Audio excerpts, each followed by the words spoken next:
اعوذ باللہ من الشیطان الرجیم بسم اللہ الرحمن الرحیم کل نفس ذائقۃ الموت وقال النبی صلی اللہ علیہ وسلم المرء مع من احب او کما قال النبی صلی اللہ علیہ وسلم۔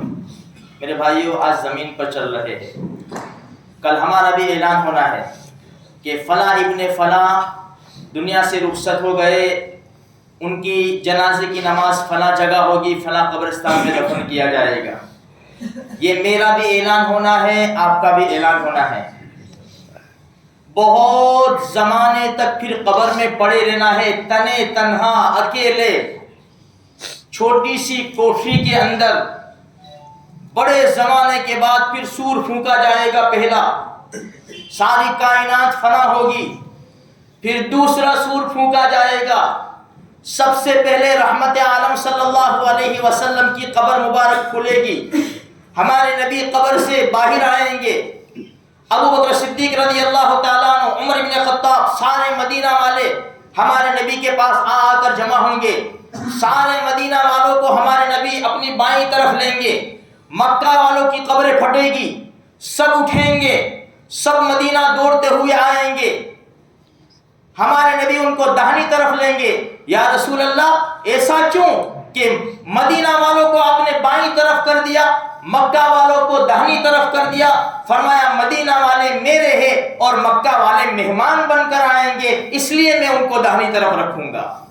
ساری دنیا کی قبریں پھٹے گی، سب مٹی جھاڑتے ہوئے اس طرح اٹھیں گے جیسے ماں کے پیٹ سے بچہ پیدا ہوتا ہے، اس طرح اٹھیں گے، سب حشر کے میدان میں جمع ہوں گے۔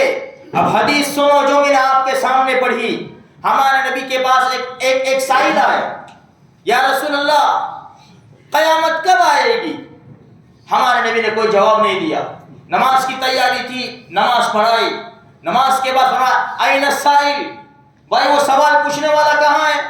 یا رسول اللہ میں حاضر ہوں، قیامت کب آئے گی؟ ہمارے نبی نے فرمایا کیا تیاری کر رکھی ہے؟ کیا تیاری کر رکھی ہے؟ یا رسول اللہ فرض نمازوں اور روزوں کے علاوہ نفل میرے پاس اتنا خزانہ نہیں ہے، بہت کم خزانہ ہے نفل کا، فرض تو پڑھنے ہی پڑھنے ہیں، نفل کا خزانہ کم ہے، لیکن اے اللہ کے رسول مجھے آپ سے محبت ہے، مجھے آپ سے محبت ہے۔ اللہ کرے کہ ہماری زبانوں سے بھی یہی نکل جائے، یا رسول اللہ مجھے آپ سے محبت ہے، مجھے ان سے محبت نہیں ہے، مجھے ناچنے سے، مجھے کودنے سے، مجھے عیاشی سے مجھے محبت نہیں ہے، مجھے یہ اللہ کے دشمنوں سے اور اللہ کے دشمن کے طریقوں سے نفرت ہے۔ اے اللہ کے رسول میں آپ سے محبت کرتا ہوں۔ صحابی رضی اللہ تعالیٰ عنہ نے فرمایا اللہ کے رسول خزانہ نہیں ہے، نفلوں کا خزانہ نہیں ہے، لیکن مجھے آپ سے محبت ہے۔ ہمارے نبی نے فرمایا المرء مع من احب، کل قیامت کے میدان میں آدمی اسی کے ساتھ جمع ہوگا جس کے ساتھ وہ محبت کرتا ہوگا۔ بتاؤ تو صحیح کس سے محبت کر بیٹھے؟ غیروں سے، ان کے طریقے بنا لیے۔ یہ جان اللہ کی ہے، دھڑکتا ہے جسم، یہ جسم پھڑکتا ہے گانے کی سریل پہ یہ جسم ڈانس کرتا ہے۔ یہ خدا کی امانت ہے، یہ دارو خانہ پھوڑتا ہے تو، یہ پارٹیاں کرتا ہے ناجائز، یہ خدا کی امانت ہے، مال تیرے پاس۔ کل قیامت کے میدان میں تجھے پوچھ ہوگی کہ غریب کا بچہ بھوکا مر رہا تھا اور تو عیاشیاں کر رہا تھا، نہ جان میری نہ مال میرا۔ ہماری کل قیامت کے میدان میں انہی لوگوں کے ساتھ جمع کیا جائے گا جس سے انسان کو محبت ہوگی۔ ابھی وقت ہے، ہمارے جسم کے اندر جب تک سانسیں باقی ہے، وقت باقی ہے، گولڈن چانس ہے، اپنے نبی سے محبت کر لو میرے بھائیوں۔ اگر نبی سے دوری بنائی ہماری دنیا بھی بگڑ جائے گی، آخرت بھی بگڑ جائے گی۔ صحابہ کرام کو جو لقب ملا وَكُلًّا وَعَدَ اللَّهُ الْحُسْنَى رضی اللہ عنہم وَرَضُوا عَنْهُ، اللہ فرماتا ہے یہ اللہ سے راضی ہے، اللہ ان سے راضی ہے۔ ہمارے نبی نے فرمایا میرے صحابہ کو گالی مت دو، میرے صحابہ کو گالی مت دو، میرے صحابہ ستاروں کے مانند ہیں، جس کا تم فالو کرو گے کامیاب ہوتے چلے جاؤ گے۔ ایک صحابی تھے رضی اللہ تعالیٰ عنہ، اسید ابن حضیر رضی اللہ تعالیٰ عنہ، بڑے خوبصورت، بڑے ہسمکھ اور ہنسانے والے، ایک مرتبہ اللہ کے رسول کے پاس بیٹھے ہوئے تھے۔ اللہ کے رسول کے پاس کیا مرتبہ تھا، کیا محبت تھی، اور اللہ کے رسول اپنے صحابہ کے ساتھ کتنے فری تھے۔ امام الانبیاء بیٹھے ہوئے تھے اور باتیں کر کے اللہ کے رسول کو اور صحابہ کرام کو ہنسا رہے تھے۔ یہ ہنسی کا ماحول چل رہا تھا، ہمارے نبی نے انگلی کا ایک چونکا لگایا، پہلو پہ چونکا لگایا۔ اسید ابن حضیر چپ ہو گئے۔ یا رسول اللہ، آپ نے مجھے چونکا لگایا، مجھے تو درد ہو گیا، مجھے درد ہوا اس سے۔ ہمارے نبی نے فرمایا بدلہ لے لو۔ اسید ابن حضیر رضی اللہ تعالیٰ نے فرمایا اللہ کے رسول، آپ نے قمیص پہن رکھی ہے، میں نے تو قمیص نہیں پہنی، میرا بدن تو ننگا ہے، میرے ننگے بدن پر آپ نے چوکا لگایا، آپ نے تو قمیص پہنی ہے۔ ہمارے نبی نے قمیص کو اٹھا لیا۔ اللہ اکبر! اسید ابن حضیر چمٹ گئے، بوسے لینے لگے۔ اسید کیا کر رہے ہو؟ فرمایا میرا مقصد یہی تھا، بدر کا میدان ہے، پہلی جنگ ہے، کافر اور مشرکوں کے درمیان، اللہ کے رسول کے پاس تیر ہے لیکن نوک اور پھل کے بغیر، تیر اس سے صفے سیدھی کر رہے تھے۔ صفے، ایک صحابی حضرت سواد رضی اللہ تعالیٰ آگے نکلے ہوئے تھے۔ ہمارے نبی نے وہ جو تیر کی لکڑی تھی اس سے چونکا دیا، ان کے پیٹ میں چونکا دیا۔ اسے سواد برابر ٹھیک سے کھڑے رہو۔ یا رسول اللہ، آپ نے مجھے مار دیا اور آپ کو حق دے کر بھیجے گئے ہیں۔ ہمارے نبی نے فرمایا بدلہ لے لو، بدلہ لے لو۔ اتنا کہنا تھا، یا رسول اللہ اپنا قمیص ہٹائے۔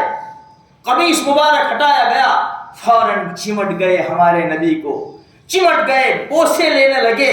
سواد کیا کر رہے ہو؟ اللہ کے رسول، یہ منظر ہمارے سامنے ہے، جنگ کا میدان ہے، ابھی تلواریں چلے گی، گردنیں کٹ کٹ کر گرے گی، خون کے فوارے چھوٹیں گے، پتہ نہیں زندہ رہتا ہوں یا شہید ہو جاؤں گا۔ اگر شہید ہو گیا، اے اللہ کے نبی، اس حال میں حاضر ہوں گا اللہ کے دربار میں کہ میری آخری امید، میرا آخری کام نبی سے چمٹ جانا تھا، نبی کو بوسے لے لینا تھا، اس کے بعد میں نے شہادت حاصل کی ہے اور رب تیرے سامنے حاضر ہوا ہوں۔ یہ ہے صحابہ کرام کی زندگی میرے بھائیوں۔ ابھی بھی وقت ہے، ابھی بھی وقت ہے۔ آج ہم سمجھ جائے حالات بڑے نازک ہے، دشمن ہمارے سر کے اوپر منڈلا رہا ہے، اسلام اور مسلمانوں کو بدنام کیا جا رہا ہے۔ یہ جو کر رہے ہیں نا، اس کی سیدھی زد امام الانبیاء، محبوب کبریا، رسالت مآب صلی اللہ علیہ وسلم کے اوپر پہنچتی ہے۔ آپ کو ایک حدیث سنائی تھی، ہمارے نبی نے فرمایا آگ تمہاری دشمن ہے۔ مدینہ منورہ میں چھوٹے سے مکان میں آگ لگ گئی، اللہ کے رسول کو پتا چلا۔ ہمارے نبی نے کیا فرمایا؟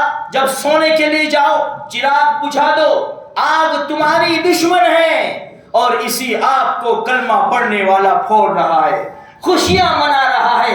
جس نبی نے دشمن کے فالو کرنے سے، اتباع کرنے سے منع کیا ہے، جو دشمن آج اس مسلمانوں کے اوپر، اسلام کے اوپر الزام لگا رہا ہے، صحابہ کرام کو گالی دے رہا ہے، مساجد کو شہید کر رہا ہے، قرآن کو فلش کر رہا ہے، ہمارے قرآن کے احکام کو تبدیل کر رہا ہے، پتہ نہیں یہ مسلمان کو کیا ہو گیا کہ اسی کا دیوانہ بن گیا، اسی کے طریقے اپنانے لگا۔ ارے کل قیامت کے میدان میں تیرے نبی نے پوچھ لیا، کیا جواب دے گا؟ دشمن کا فالو کیا۔ اس لیے میرے بھائیوں، ہماری ذمہ داری اس وقت میں بڑھ جاتی ہے۔ اپنے بھائیوں کو سمجھاؤ، باتیں مت کرو اس نے ایسا کیا، اس نے ایسا کیا، سمجھاؤ، اللہ سے دعا کرو، صدقہ کرو۔ یہ امت کی کشتی بھور میں پھنسی ہوئی ہے، مارے جا رہے، کاٹے جا رہے، بھگائے جا رہے، ایمان کے لٹیرے ہمارے چاروں طرف پھر رہے ہیں، ہمارا ایمان سلب کرنے کی کوششیں ہو رہی ہے, ہماری مساجد کو بند کرنے کی تیاریاں ہو رہی ہے. بیت اللہ جیسی پاک جگہ کے اوپر یہ ناپاک یہودی اور اسرائیل کے ارادے اس میں حصہ لے رہے ہیں اور یہ فیصلے کیے جا رہے ہیں. میرے رب کی قسم, ہاتھ اٹھاؤ, رونے والے بہت کم ہیں. رو, اللہ کے سامنے رو, رب کریم یہ کیا ہو رہا ہے, قصور ہمارا ہے, مجرم ہم ہیں, ہم تجھ سے معافی مانگتے ہیں. رب کریم ہماری سن لے اور اسلام کا بول بالا فرما دے, مسلمانوں کا بول بالا فرما دے. ہماری ذمہ داری بنتی ہے میرے بھائیوں, اللہ تبارک و تعالیٰ مجھے بھی, آپ کو بھی اور سارے مسلمانوں کو نیک توفیق بخشے.